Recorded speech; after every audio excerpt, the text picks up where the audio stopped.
বলার চেষ্টা করি এবং যারা ফিউচার ওয়ান হেলথ ওয়ার্কফোর্স আছেন তারা একটু গল্পটাকে কানেক্ট করার চেষ্টা করেন এবং আমি আপনাদের মধ্য থেকে বাংলাদেশ পরিবর্তনের বার্তা বাহককে খুঁজে পেতে চাই, যে কিনা আসলে rebuild the Bangladesh, reform the Bangladesh. এটা আমি আপনাদের কাছ থেকে মানে লিডারশিপটা নিতে চাচ্ছি, মানে কেউ একজন নেন, এটা আমি চাচ্ছি। আচ্ছা, প্রথম প্রশ্ন, can on poultry farm affect the hospital treatment? Anyone? Yes. Okay, nice one. কারণ কি, আমি যেহেতু অ্যানিমাল হেলথের লোক, আমি অ্যানিমাল হেলথের সাথে হিউম্যান হেলথের কানেকশনটা করার চেষ্টা করব। ওকে, পোল্ট্রি ফার্মে খামারিরা মুরগি পালতেছে, সেই মুরগি প্রসেসড হওয়ার পরে আপনি আমি খাচ্ছি, এবং যদি এই মুরগিটার মাধ্যমে কোনো রোগ আমার শরীরে আসে অথবা অ্যান্টিমাইক্রোবিয়াল রেজিস্ট্যান্স, যেটাকে আমরা AMR বলি, সেটা কিন্তু আমাকে ইফেক্ট করতে পারে না? এবং আমার হসপিটালে যাব আর আইসিইউতে ওই নিউজ পড়তে হবে যে আইসিইউতে অনেক ঔষধ ড্রাগ রেজিস্ট্যান্সের কারণে কাজ করছে না। এই নিউজ আমরা পাইছি কিনা? সো এটা হতে পারে। আচ্ছা, ব্যাকটেরিয়া কি জিনিস বলার কোনো প্রয়োজন নেই, আমি জাস্ট আপনাদেরকে একটু রিকল করাচ্ছি। ভাইরাস কি জিনিস এটাও বলার দরকার নেই, আপনারা খুব ভালো করেই জানেন। আমরা জানটা যদি দেখতাম তাহলে কি হতো?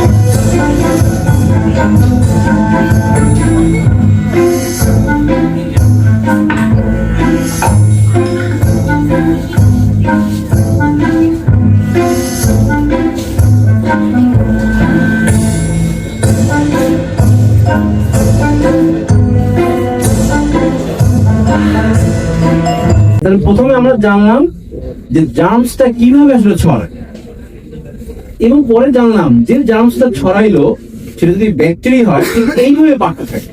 আচ্ছা, দেখেন কিভাবে পারে, এটাতে পয়েন্টার বোঝা যাচ্ছে না। একটা ছিল 20 মিনিটে 2টা হলো, 40 মিনিটে 4টা হলো, 80 মিনিটে এতগুলো হলো, এবার 4 আওয়ার্স এর ভিতরে প্রায় 500 মিলিয়ন হয়ে গেল, যদি ওরা সে জার্মস থাকে। আচ্ছা, এখন আসি আমাদের অ্যানিমাল হেলথে। অ্যানিমাল হেলথের তো main concern is germ, right? Bacteria বলি, ভাইরাস বলি, এইটাই তো বিষয়। আচ্ছা, যদি একটা খামারে এরকম একটা ওভার ক্রাউডিং অবস্থায় থাকে, এটা এআই জেনারেটেড পিকচার, বাট কাছাকাছি ছবি কিন্তু আমাদের বাজারে আছে। যদি এরকম খুবই নোংরা, অস্বাস্থ্যকর এরকম ঘর থাকে, এটাকে আমরা লিটার বলি, তাহলে কি অবস্থা হতে পারে? জাম কি আসতে পারে নাকি পারে না? জাম কি পলিফাইড করতে পারবে কি পারবে না? যদি এরকম খাদ্য পাত্র, পানি পাত্র নোংরা থাকে, এত নোংরাটা না, আমি কারো ছবি দিতে চাই বলে আমি এআই জেনারেটেড ছবি জেনারেট করছি। যদি যে কেউ চাইলেই খামারে প্রবেশ করতে পারে, যদি ঘটনাটা এরকম ঘটে, তাহলে কি জাম, একটা জাম গেলেই হবে না? একটা ক্ষতিকর জাম গেলেই হচ্ছে। যদি তার বাইরে জুতো পরে যায়, বাইরে জীবনটা সে নিয়ে যেতে পারবে না? আমার প্লিজ রেসপন্স করেন, আমি কি সঠিক বলতেছি কিনা? যদি বাইরে কুকুর, বিড়াল, অন্যান্য পাখি যদি এরকম কাছাকাছি আমার খামারের পাশে আসে, সে কি জার্মটাকে ডিস্ট্রিবিউট করতে পারবে না? একটা গেলেই তো যথেষ্ট। যখন অসুস্থ হবে, মারা গেলে আশেপাশে যদি মুরগি ফেলে দেয়, সেম থিং। যদি তার আবর্জনাগুলো ডিসপোজ ঠিকভাবে না করে, সেম থিং। কখনো যদি কারো ব্রয়লার ফার্ম ভিজিট করার বা মুরগি ফার্ম ভিজিট করার সুযোগ হয়ে থাকে, আপনারা কিন্তু এই কাছাকাছি চিত্র দেখছেন। তো যখন এই চিত্রগুলোর সাথে বাংলাদেশের অনেক খামারে অভ্যস্ত হয়ে যায়, তখন তারা জানে আমার মুরগির বিজনেস আমার লস, আমাকে কি করতে হবে? এই মুরগির ব্যবসাকে বাঁচাইতে হবে। তাহলে সে কোনো না কোনো মাধ্যমে জানতে পারছে এই জীবাণুকে মারতে ব্যবহার করা হয় অ্যান্টিবায়োটিক। আমরা রিয়েলিটি বোঝার চেষ্টা করি, সিনারিওটা আমার কাছ থেকে শোনেন। আপনি ধরেন একজন বেকার একজন লোক, আপনার একটা জায়গা আছে, আপনি চাচ্ছেন যে কিছু একটা করতে, আপনি বন্ধুদের সাথে আলাপ করতেছেন, আত্মীয়দের সাথে আলাপ করতেছেন। এক আত্মীয় চলে আসছে, সে সাথে জড়িত, সে হয় ডিলা না হয় জড়িত। সে বলতেছে তোর চিন্তা নেই, আমি আছি না, আমি তোকে দেখাই দেব। সে তাকে বলে দেয় এভাবে করো, এইভাবে করো, তারপরে তার কাছ থেকে খাবার নাও, তার কাছ থেকে বাচ্চা নাও, তার কাছ থেকে ঔষধ নাও। ফার্মার্সদের লার্নিংটা শুরু হয় এখানে। যখন এটা শুরু হয় যে না, আমার তো জানি যে সে একটা লিস্ট দিয়ে দিছে, আমার রোগে আক্রান্ত হবে, আমাকে অ্যান্টিবায়োটিক ব্যবহার করতে হবে, কয়েক ব্যাচে সে লাভ করে। কারণ এই যে শেডে তার মুরগি উঠানো হয়েছিল এটা ছিল জার্ম ফ্রি। জার্ম ফ্রি একটা ফার্মে যখন এরকম অহেতুক অ্যান্টিবায়োটিক ইউজ করা হয়, কিন্তু পরিষ্কার পরিচ্ছন্নতা, আমি শব্দটা ব্যবহার করতেছি পরিষ্কার পরিচ্ছন্নতা, যেটাকে আমরা বলি বায়োসিকিউরিটির কিছু মেজারমেন্ট ফলো না করে কন্টিনিউসলি করে, একটা সময় আজকে ভিডিও দেখালো না এএমআর ম্যাট্রিক্স, যত ইউজ করবো তত শক্তিশালী হবো, ঠিক এই ঘটনাটাই ঘটে। 3-4 ব্যাচ পরে সে একটা ফল্ট করে ফেলে, জার্ম ঢুকে যায় এবং সেটা হয় এএমআর জিন যুক্ত ব্যাকটেরিয়া। যখন ব্যাকটেরিয়া ইন করে, এখন তো অ্যান্টিবায়োটিক কাজ করে না, অ্যান্টিবায়োটিকের হিউজ দাম, সাথে খামারের মর্টালিটি হিউজ, খামারি লসে পড়ে। আমরা জানি অ্যান্টিবায়োটিক গুলো কিভাবে কাজ করে। যখন খামারে অ্যান্টিবায়োটিক ব্যবহার করে, সে এই জায়গাগুলা, কেউ কিছু আছে সেল ওয়াল সিনথেসিসে বাধা দেয়, কেউ আছে প্রোটিন সিনথেসিসে বাধা দেয়, কেউ আছে সেল মেমব্রেনটাকে অল্টারনেশন করে দেয়, কেউ আছে যে নিউক্লিক অ্যাসিড সিনথেসিসে বাধা প্রদান করে, কেউ আছে ফোলেট সিনথেসিসে বাধা দেয়। এটাই তো অ্যান্টিবায়োটিক কাজ করে। এটা এখন যখন এই অ্যান্টিবায়োটিক এর সম্পর্কে পরিচিতি পেয়ে যায় ওই জার্মটা, তখন কি করে, এই যে আমরা লাল যে জিনিসটা দেখতেছি, অ্যান্টিবায়োটিক রেজিস্ট্যান্ট জিন যুক্ত একটা জীবাণু লাল, সে তো, তাকে তো মারা যাচ্ছে না জীবাণু, সে তো নিজেই একটা জিনকে ক্যারি করে ফেলছে, তাকে তো মারা যাচ্ছে না, অন্য ব্যক্তিগুলোকে মেরে ফেলতেছে, অন্য ব্যাকটেরিয়া মারা যাচ্ছে, কিন্তু রেজিস্ট্যান্স ব্যাকটেরিয়া কিন্তু গ্রো করতেছে। সেই গ্রোটা কিভাবে করে আমরা জানি, যদি এই প্লাজমিড যে ডিএনএটা আছে সেখানে যদি রেজিস্ট্যান্স জিন গ্রো করে, গ্রোটা ঠিক এইভাবে হয়, কনজুগেশন, ট্রান্সফরমেশন এন্ড ট্রান্সডাকশন। এটা কোন জীবাণু? যে কিনা এএমআর জিন সমৃদ্ধ জীবাণু। আমার খামারে আমি অ্যান্টিবায়োটিক ব্যবহার করছি, ভালো ব্যাকটেরিয়াগুলোকে মেরে ফেলছি, কিন্তু এএমআর জিন সমৃদ্ধ জীবাণুকে আমি মারতে পারি না। এখন সে তো তার জীবন বাঁচানোর জন্য সে বাড়াইতে থাকবে, তার প্রোডাকশন ইউজ করতে থাকবে। কোন ভাবে? প্রথমে দেখাইছিলাম 2টা থেকে 4টা, 4টা থেকে 8টা। এখন তার খামারে কি হচ্ছে? কনজুগেশন, ট্রান্সফরমেশন এন্ড ট্রান্সডাকশন কে করতেছে? এএমআর জিন যুক্ত জীবাণু। কিভাবে? কনজুগেশন পাশাপাশি, ট্রান্সডাকশন ভেঙে চুরে ঢুকে যাচ্ছে, আর হলো যে ট্রান্সডাকশন একটা টি2 ফেজ ভাইরাস ব্যাকটেরিয়ার ভিতরে এবার হচ্ছে। ওই সিমিলার থিংস আমরা একটা পিকচার দেখাইলাম। এখন যদি এটা এএমআর জিন সমৃদ্ধ জীবাণু হয়, তাহলে সেই ওই ভিডিওর মতোই কিন্তু সে মাল্টিপ্লাই, যেটাই কিন্তু আজকে সকালে ভিডিওতে বোঝানো হয়েছে যে এএমআর ম্যাট্রিক্স যত ব্যবহার করবা তত শক্তিশালী। আচ্ছা, এখন আমরা কি চোখে দেখি জীবাণুকে? যদি একজন খামারি সে যদি আইডেন্টিফাই করতে পারে ঠিক কোন কোন জায়গা দিয়ে আমার জীবাণু আমার খামারে প্রবেশ করতে পারে। আপনারা যারা হিউম্যান হেলথের আছেন, তা আপনারা অরিড হবেন না যে এই জিনিস বুঝে আমার কি কাজে আসবে, কিন্তু এখানে আপনাদের একটা চিন্তার খোরাক থাকবে বলে আমার বিশ্বাস।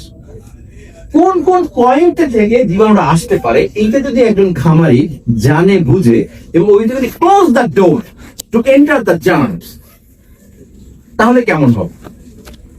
সেখানে সে জানতে পারলো যে যন্ত্রপাতির ভিতরে বা আপনার মানুষ নিয়ে যেতে পারে, কাপড় বা জুতোর মাধ্যমে যেতে পারে, গাড়ির মাধ্যমে যেতে পারে, খাদ্য বস্তুর মাধ্যমে যেতে পারে, পানি, বন্য পাখি, যন্ত্রপাতি, নতুন বাচ্চা পাখি, এই পয়েন্ট গুলোতে সে বুঝতে পারলো যে এই পয়েন্ট গুলোতে আমার জান এন্ট্রি করতে পারে। তাহলে এখানে ব্যবস্থা নিতে হবে। ঠিক এই যে পয়েন্ট গুলো সে যদি আইডেন্টিফাই করে, ক্রিটিক্যাল পয়েন্টস গুলা, দেন সেই যদি ব্যারিয়ার দিতে পারে, then the farm could be a germ free farm. সেটাকে আমরা লুক লাইক এ ল্যাবরেটরি বলতেছি। আমি যে ল্যাবরেটরিতে কাজ করি সেটা BSL 2 মানের ল্যাবরেটরি, বায়োসেফটি লেভেল 2।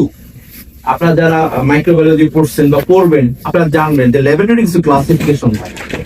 তো বাংলাদেশে বায়োসিটি লেভেল 2 মানে ল্যাবরেটরি খুব বেশি না, এমন না যে 100 এরকম হবে, মনে হয় হাতের পরে কয়টা 20-30টা এরকম হতে পারে নাকি। সো এইখানে আমরা কেন বায়োসেফটি লেভেল 2 বলছি, সেটা আবার বিজ্ঞানীরা একটা ধাপ খুলে দিচ্ছে। তাদের কিছু জেনারেল প্রিকশন মানতে হবে বলে এটা বিএসএল 2। সেখানে আমরা কি কাজগুলো করি, এবার এই ল্যাবরেটরি অ্যাক্টিভিটিস আমাকে ফার্মে অ্যাপ্লাই করতে হবে। কি আমরা ল্যাবরেটরিতে করি সীমিত প্রবেশ, যে কেউ চাইলে আমার ল্যাবে ঢুকতে পারবে? পারবে না। আমি বলে যে একটা ল্যাব কোট পড়তে হবে, অ্যাপ্রন পড়তে হবে না। থার্ড জিনিস, জুতো আলাদা।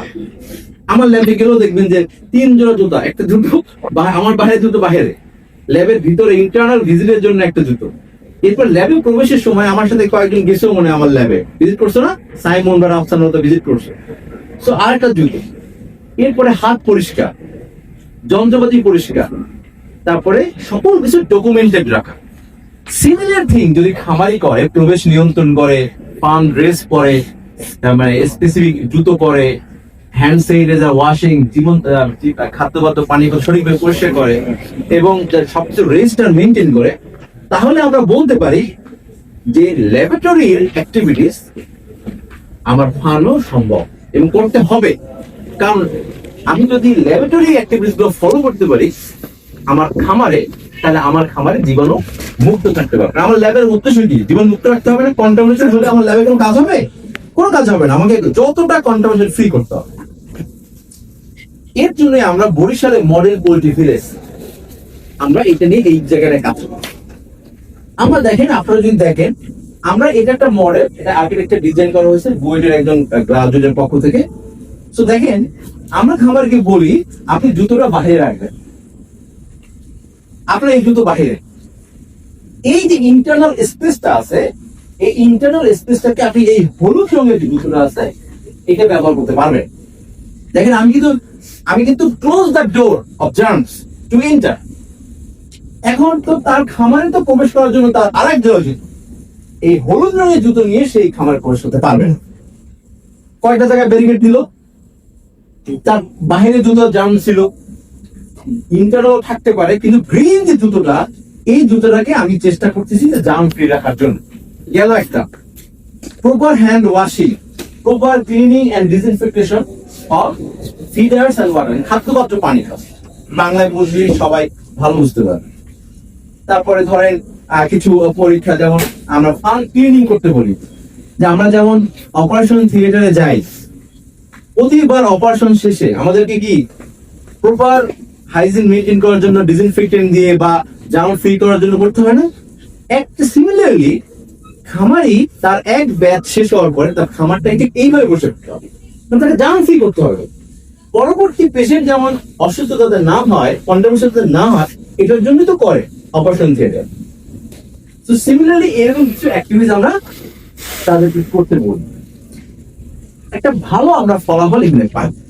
আমরা দেখছি যে আমরা যে 12টা বায়োসিকিউরিটি বা ম্যানেজমেন্টের কথা বলছি, এতে দেখছি তাদের জার্ম ফ্রি হয়ে গেছে, কোনো ডিজিজ আউটব্রেক হয় নাই তাদের খামার।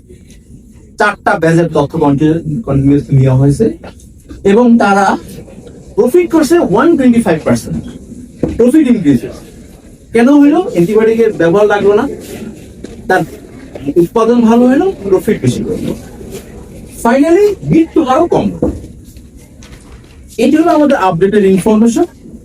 আপডেটেড ইনফরমেশন হলো আমরা প্রায় 2 বছরে একই গ্রামের 15 জন খামারিকে আমরা কন্ট্যাক্ট করতে পারতেছি, নতুন পালন ব্যবস্থার সাথে অভ্যস্ত করার চেষ্টা করতেছি এবং সেখানে প্রায় 3,50,000 কেজি ব্রয়লার উৎপাদন করেছি অ্যান্টিবায়োটিক ছাড়া, এবং টোটাল ব্যাচ কমপ্লিট হয়েছে 169টা, যার মার্কেট প্রাইস 6.5 কোটি টাকা প্রায়। সো এইটা জেনে এরপরে আমরা একটা কাজ করেছি আমাদের ল্যাবরেটরিতে, প্রতি 6 মাস পর পর ওই খামারগুলো থেকে আমরা স্যাম্পল নিয়েছি যে অ্যান্টিবায়োটিক সেন্সিটিভ টেস্টিং করার জন্য সেখানে কি অবস্থা। আমরা দেখতে পেয়েছি যে সমস্ত খামারে অ্যান্টিবায়োটিক ব্যবহার 0 করে দিছে, তাদের খামারগুলোতে সেন্সিটিভিটি ইনক্রিজ হচ্ছে। এই এক্সাম্পল কি শুধু ব্রয়লার ইন্ডাস্ট্রিতে বাস্তবায়ন সম্ভব, নাকি লেয়ার, মানে ক্যাটেল ফার্ম এভরিওয়্যার পসিবল।